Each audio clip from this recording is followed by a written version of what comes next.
they were not always here. They did not arrive from somewhere else. They were made. From rage, from hope, from grief, from desire. From everything that living things feel. This is the story of the Chaos Gods, where they came from, what they are, and why they will never stop growing. Before the gods. There is something in the warp that was always there, not the gods. The gods came later, shaped by things that had not yet happened, grown from emotions that had not yet been felt. But the warp itself, the immaterium, the sea of souls, the place where the boundary between thought and existence grows thin enough to step through, that was always there. It is the mirror of the material universe, the shadow cast by everything that lives and feels and suffers and desires. Where the physical universe has stars and void and matter, the warp has emotion and will, and the accumulated weight of consciousness. Where a living thing experiences rage or grief or joy or hunger, that experience does not simply vanish. It goes somewhere. It has always gone somewhere. For most of the galaxy's long history, the warp was turbulent but ungoverned. Demons moved through it, lesser things, fragments of intense emotion given temporary shape, mindless and hungry and brief, dissolving back into the churning tides as quickly as they formed. The warp churned with the accumulated psychic resonance of billions of living species across millions of worlds, and that churning produced weather rather than will, storms rather than minds. Chaos in the oldest sense, not evil, not purposeful, simply the raw material of something that had not yet organized itself into anything coherent. The Eldar changed that, and then humanity changed it further. And from those two civilizations, across spans of time that make the Imperium's 10,000 years look like an afternoon, 4 things were born that were not weather and were not storms. They were gods. The first war in heaven. To understand how the Chaos Gods came to be, you have to go back further than most histories bother to go. Back to a time before the Imperium, before the Horus Heresy, before even the birth of the Eldar as a civilization. Back to the age the Necrons call the War in Heaven, when 2 ancient and terrible species fought each other across the galaxy with weapons that left scars still visible in the structure of reality. The Necrontyr were a species consumed by bitterness. Their sun was wrong for them. Its radiation shortened their lives, made their existence a long catalog of suffering, and filled them with a resentment of the universe that ran so deep it became the organizing principle of their civilization. They fought each other endlessly, as species consumed by internal frustration tend to do, until they found an enemy large enough to redirect that frustration outward. The Old Ones were that enemy. Ancient beyond reckoning, masters of the warp in ways the Necrontyr could not match, the Old Ones had watched countless species rise and fall across the galaxy's long history. They had seeded worlds with life. They had cultivated the conditions for consciousness to emerge. And when the Necrontyr came to them and asked for the secret of immortality, for the cure to the radiation sickness and the shortened lives and the accumulated suffering of a civilization that had never known a day without pain, the Old Ones said no. What followed was a war that lasted millions of years and reshaped the galaxy. The Necrontyr, in their desperation, made a bargain with entities called the Tzeentch, star-spanning consciousnesses that fed on stellar energy and had never paid much attention to the small organic things that scurried between suns. In exchange for bodies, physical forms in which their vast energies could be focused and directed, the Tzeentch offered the Necrontyr what the Old Ones had refused: immortality. The Necrontyr transferred their consciousness into bodies of living metal, became the Necrons, and surrendered almost everything that had made them who they were in the process. The Tzeentch fed on the souls of the Necrontyr during the transfer. They had promised immortality and delivered it, technically, while consuming the very thing that made immortality worth having. And then the newly made Necrons and their Tzeentch gods turned on the Old Ones with the fury of a species that had nothing left to lose. The Old Ones responded by doing something that would have consequences reaching far beyond anything they intended. They cultivated psychically gifted species to serve as weapons and soldiers against the Necrons and the Tzeentch. They reached into the warp and shaped new life from its churning energies. Among the species they created or accelerated in this process were the ancestors of what would eventually become the Eldar. The warp, already turbulent from the psychic resonance of billions of lives, was disturbed further by this war. The Tzeentch fed on it and changed it. The deaths of countless trillions on both sides poured into it in waves. And something began to stir in the depths of the immaterium that had not stirred before. Not demons, not weather, but something closer to awareness. Something that fed on the intensity of what was happening and grew stronger with every death. The war in heaven ended badly for almost everyone. The Tzeentch were eventually broken by the Necrons themselves, their vast consciousnesses shattered into fragments that could be contained. The old ones were destroyed or fled to places beyond reach. And the Necrons, victorious and hollow, entered a sleep meant to last until the galaxy had recovered. A sleep that stretched across 60 million years and is only now ending. But what the war had begun in the warp did not sleep. It kept growing, fed by everything that came after. Khorne, the blood god. The first of the great chaos gods to achieve something like full consciousness was Khorne. This is not surprising. Khorne is the god of war, of violence, of the rage that drives a warrior to kill, and the anger that makes killing feel like justice. And of all the emotions that living things experience, rage is perhaps the oldest and most reliable. Even the simplest organisms fight for survival. Even the earliest civilizations in the galaxy's long history went to war with each other.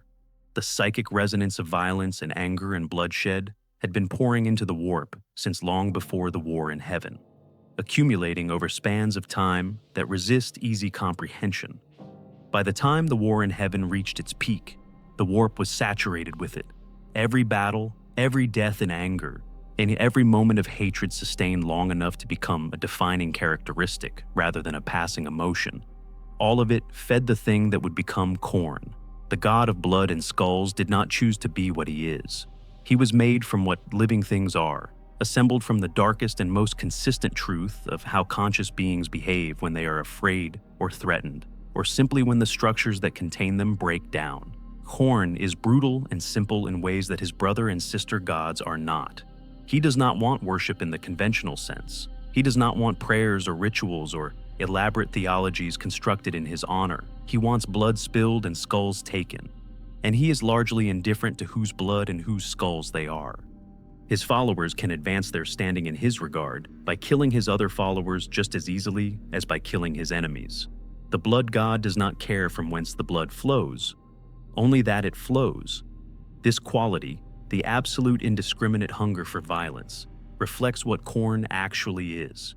He is not the god of war in the sense of strategy or glory, or the defense of something worth defending. He is the god of the act of killing itself, stripped of context and purpose, elevated to a principle.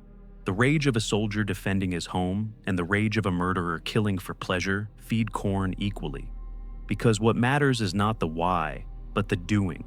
The emotion of killing and the emotion of being killed. Fear, pain, the last desperate fury of a creature that does not want to die. All of it is his food. He is also, among the chaos gods, perhaps the most honest. He makes no promises he does not intend to keep. He offers his followers power and killing, and eventually a death in battle that he values as the highest possible end for a warrior. And he delivers these things with reasonable consistency. His champions tend to be straightforward even in their monstrousness. Massive, powerful, committed to the act of war with a purity of purpose that the servants of other gods rarely match. There is something almost admirable in the absolute consistency of Khorne's ethos, if you are able to view it from sufficient distance. From within that distance, he is one of the most dangerous beings in existence. His realm in the warp is a landscape of brass and blood, endless fortresses and endless war. The accumulated violence of every battle ever fought across the entire history of the galaxy, given physical form. The blood god sits on his skull throne at its center, each skull upon it representing a champion whose death fed him, and the throne grows taller with every year that passes. It has been growing for a very long time. Tzeentch, the architect of fate. Where Khorne is simple, Tzeentch is anything but. The changer of ways, the architect of fate, the great conspirator, Tzeentch is the chaos god of change, of hope, of ambition, of the desire to know and to become something more than you currently are. He is also the god of magic and psychic power, of manipulation and scheming, of plans within plans within plans that stretch across timelines in ways that even his own servants rarely understand. If Khorne is the god made from humanity's most consistent behavior, Tzeentch is the god made from humanity's most defining aspiration. The refusal to accept what is, the insistence that things can and should be different. He grew from the psychic resonance of hope and ambition and the particular kind of intelligence that refuses to stop asking questions. Every being that ever looked at its circumstances and decided to change them fed Tzeentch. Every act of learning, every plan made and revised and made again, every moment of genuine creativity, the capacity of conscious beings to imagine something that does not yet exist and then work to make it real. All of this poured into the warp and accumulated in the entity that would become the changer of ways. This makes Tzeentch paradoxical in a way that his followers spend considerable time wrestling with. If he is the god of change, then his ultimate victory would be a universe of constant and total flux, which would itself be a kind of stasis, since a universe where everything always changes is as fixed in its nature as a universe where nothing ever does. The Tzeentch knows this. He knows everything, or claims to, or perhaps genuinely does in the way that a being who exists outside of linear time can be said to know things. And his response to this paradox is to ensure that his plans never fully succeed, because a universe where Tzeentch had completely won would be a universe with nothing left to change. His followers are maddened by this quality. They serve him with genuine devotion, pursuing his incomprehensible schemes, and then discover that the scheme was designed to fail in specific ways that serve a larger scheme, which was itself designed to create conditions for yet another scheme that will also fail in carefully calibrated ways. Tzeentch is the only chaos god who actually enjoys the process more than the outcome. And the process, for him, this is the endless weaving of possibility into a tapestry too complex for any other mind to follow. Psykers, beings with the ability to reach into the warp and draw on its energies, are particularly dear to Tzeentch. Every use of psychic power feeds him. Every spell cast, every vision received, every moment when a human mind reaches through the barrier between the material and the immaterial and draws something through. This is an act of change, a violation of the natural order, of the insistence that what is physically possible does not constrain what can actually happen. Tzeentch loves this. He cultivates psykers across the galaxy, not primarily as weapons, but as expressions of the principle he embodies.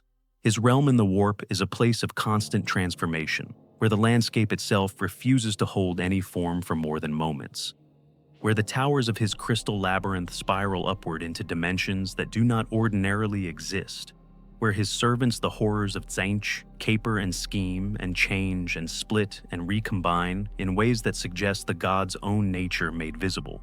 It is beautiful if you can stand the disorientation. It is also completely untrustworthy, which is perhaps the most honest thing about it. Nurgle, the Plague Lord. Of the four great chaos gods, Nurgle is the one most people find the most surprising. He is the god of disease, of decay, of entropy and rot, and the slow inevitable dissolution of all things. His followers are plague bearers, his gifts are infections and mutations. His realm is a garden of beautiful and terrible things growing from the corpses of what came before. He is physically the most repellent of the chaos gods, a vast bloated figure of jovial rot. His body a living catalog of every disease ever conceived. His laughter genuine and warm and terrible in what it accompanies. And yet Nurgle is, in his way, the most caring of the chaos gods. He grew from something that Khorne and Tzeentch did not from rage or ambition, but from the grief of knowing that everything ends.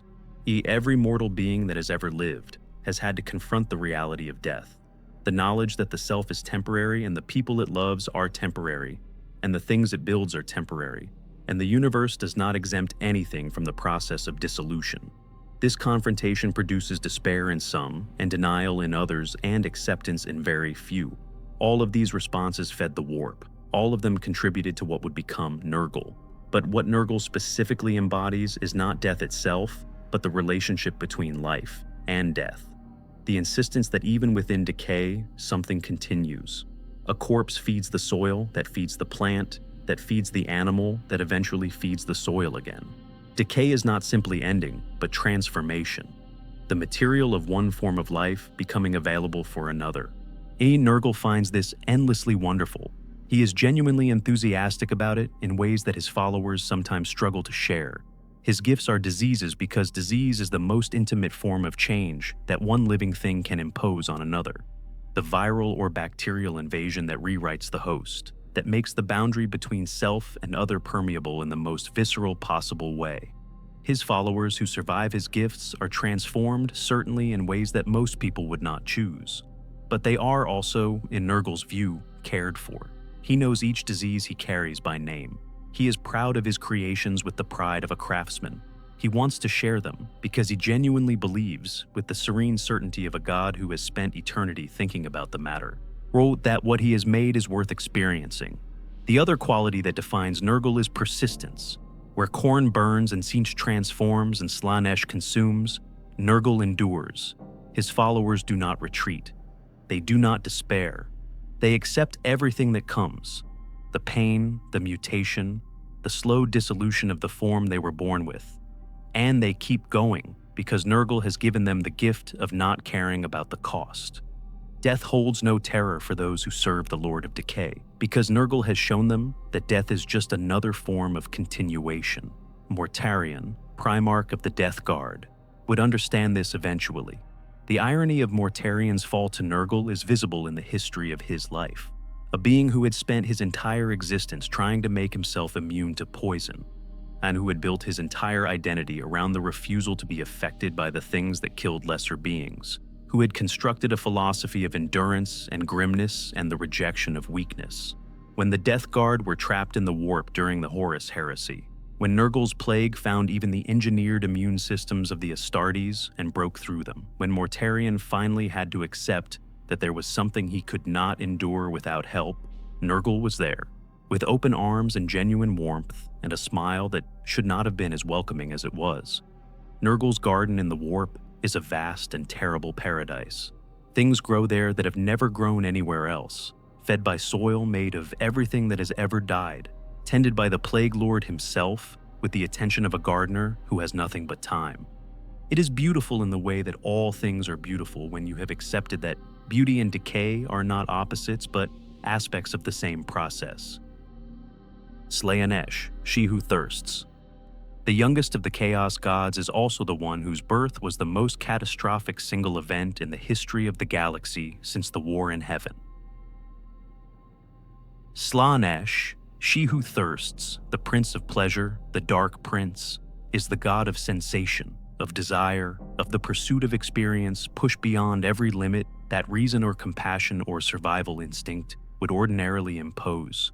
Where the other three gods grew slowly from the accumulated psychic resonance of emotions that every living species produces in ordinary existence, Slaanesh was made almost entirely from one species, by one specific failure, over a span of time that was long by human standards, but brief by the standards of the galaxy's history.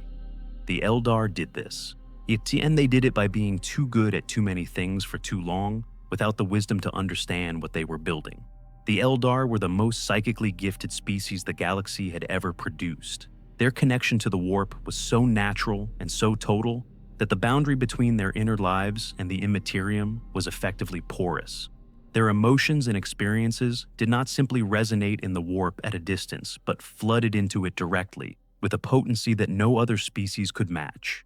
They were also, in the height of their civilization, extraordinarily advanced, a species that had solved every practical problem of survival and found itself with essentially unlimited time and essentially unlimited capacity for experience. What they did with this combination was, initially, and everything that civilization is supposed to enable: art, philosophy, science, culture, the cultivation of beauty and meaning, and the endless refinement of what it meant to be alive. The Eldar at their height were producing things, intellectual, artistic, spiritual, that nothing else in the galaxy was capable of matching. And then the refinement turned inward, and the cultivation of experience began to lose its connection to meaning. It happened slowly, across thousands of years, and it happened first among the most privileged and the most powerful, those with the most access to resources and the most freedom from consequence. The pursuit of pleasure, when it has no natural limit and no external constraint, has a tendency to escalate. The experiences that satisfied one generation stopped satisfying the next. The boundaries that had once seemed fixed turned out to be movable when pushed hard enough.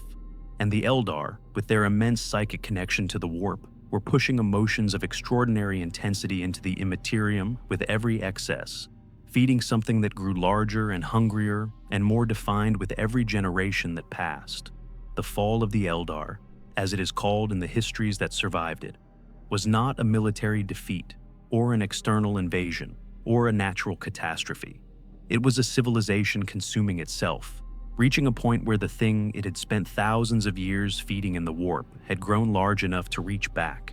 When Slaanesh finally coalesced into full divine consciousness, the birth was not quiet. It was a psychic explosion of such force that it tore a hole in the boundary between the warp and the material universe. The Eye of Terror, still visible in the galaxy's geography, a wound that has never healed. The shockwave of Slaanesh's awakening killed billions of Eldar outright, their souls consumed in the moment of the god's birth by the very hunger they had spent millennia creating. The Eldar Empire, which had once spanned a significant portion of the galaxy, was destroyed in that moment. Only those who survived by specific means, the craft world Eldar who had fled the decadence in generation ships, the Exodites who had left even earlier to build simpler lives on distant worlds, the Dark Eldar of Comarog, who survived through careful cruelty and the souls of others, escaped the consumption. Slaanesh is still hungry, and she who thirsts has a particular appetite for Eldar souls specifically.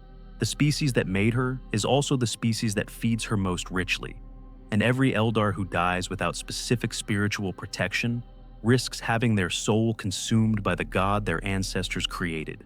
This is the deepest cruelty of the fall. The Eldar did not simply lose their civilization.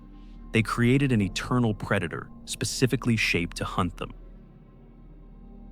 Slaanesh's domain is the most seductive and the most dangerous of the four, where Khorne's realm is brutal and Tzeentch's is bewildering and Nurgle's is grotesquely welcoming.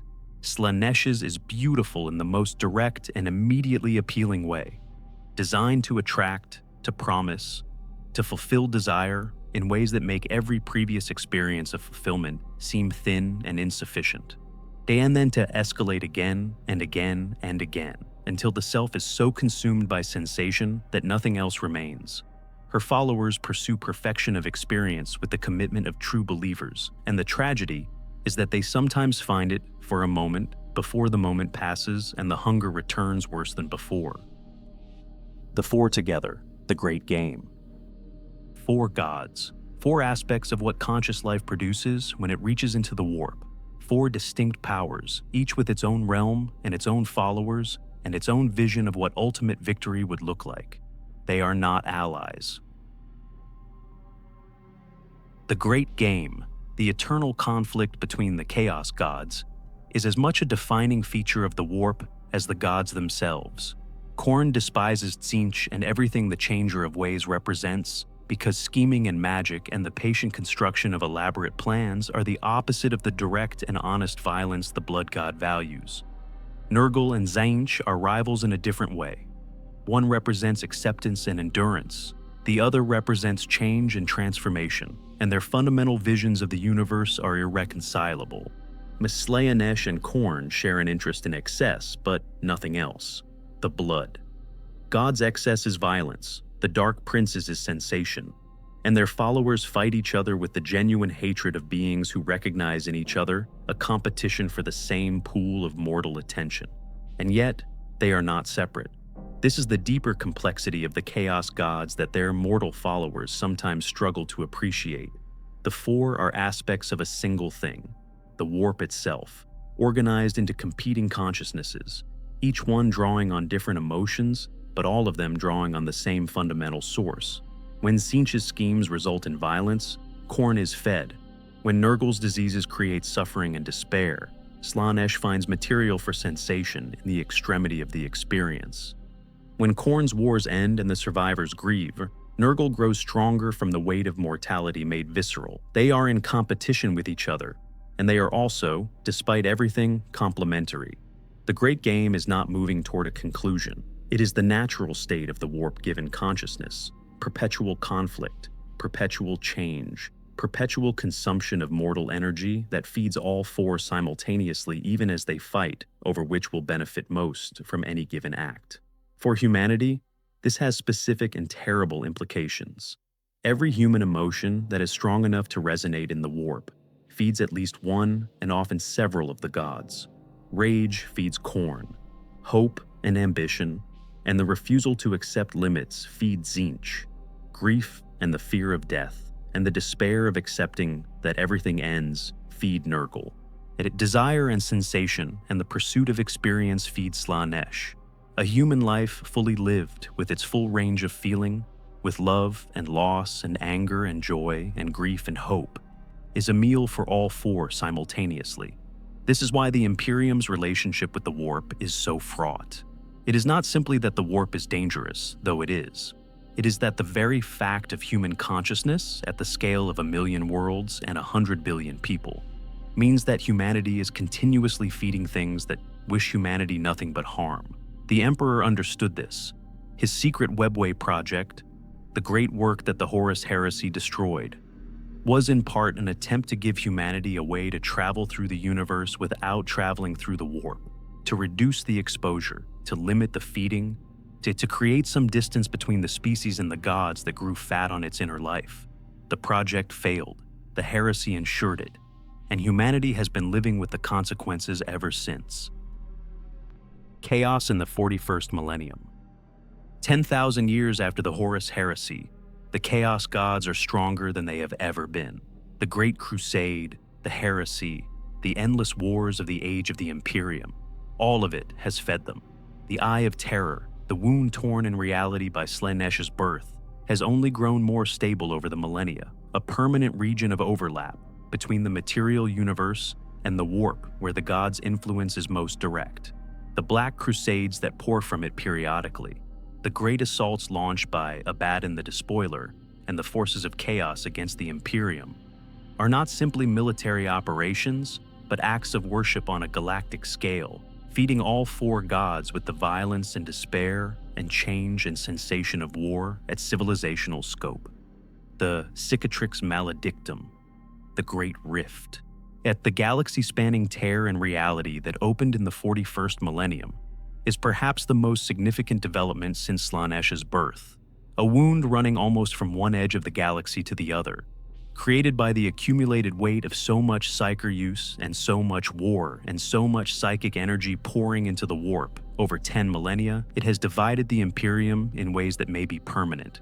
Whole sectors have been cut off from Terra. Whole populations have found themselves on the wrong side of a rift through which demons pour continuously.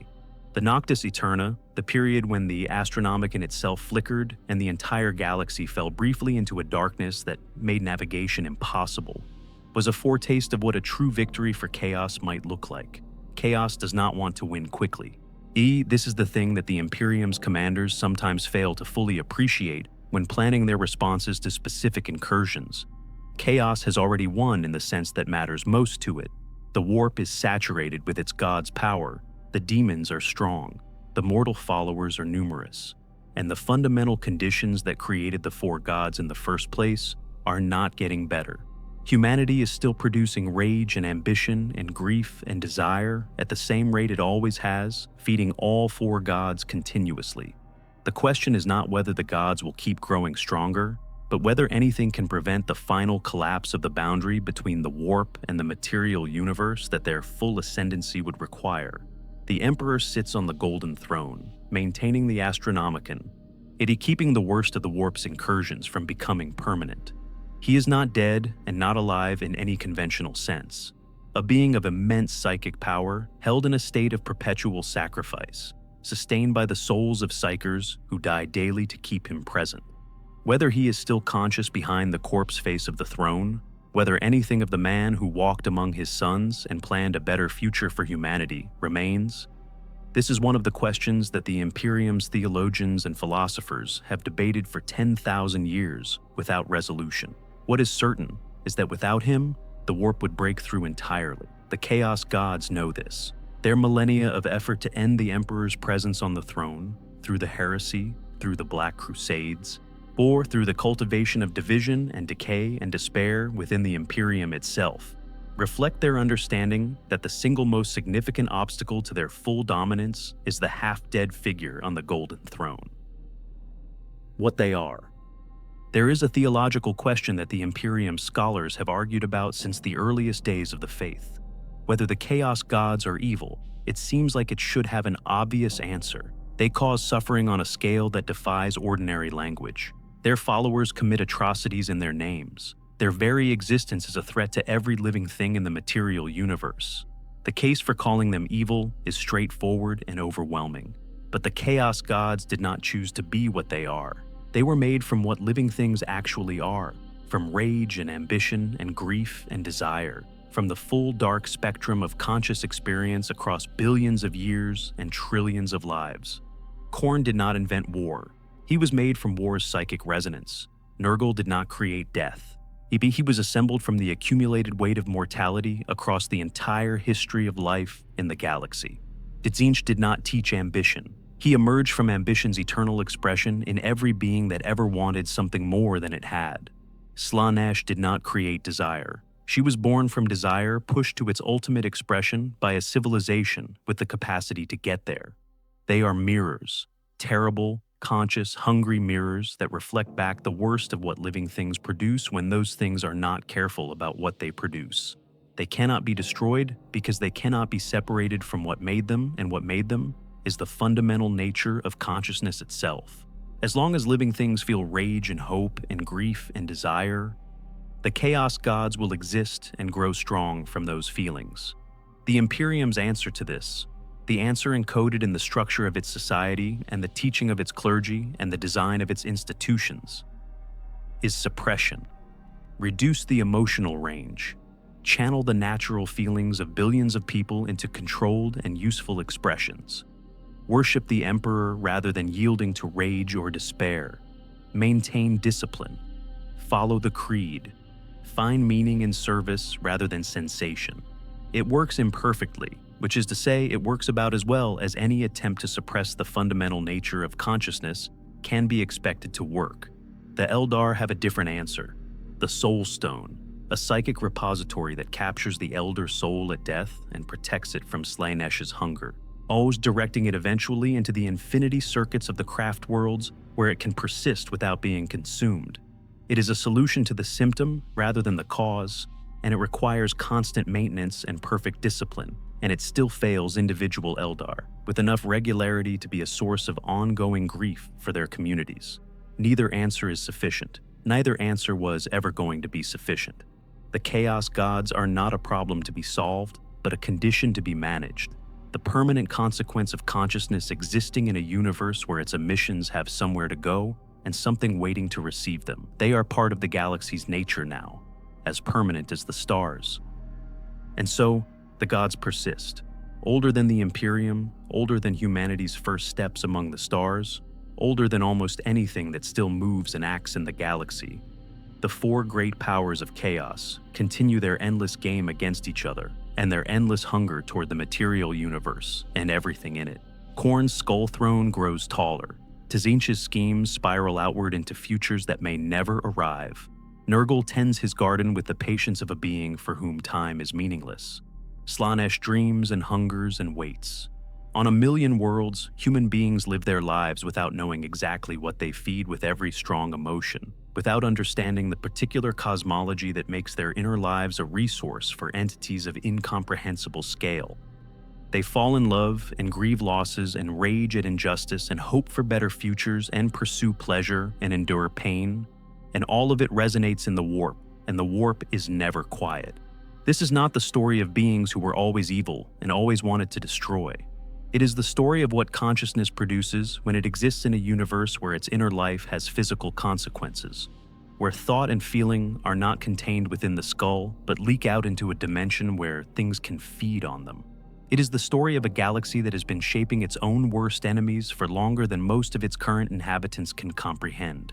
The Chaos Gods are not outside of the species that made them. They are inside, woven into the nature of what it means to be alive and feeling in this particular universe. And every act of genuine rage is an offering to Khorne.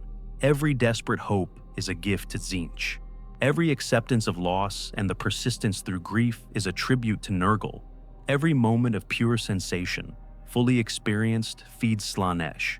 The question is not how to stop feeding them. The question is what to do with that knowledge.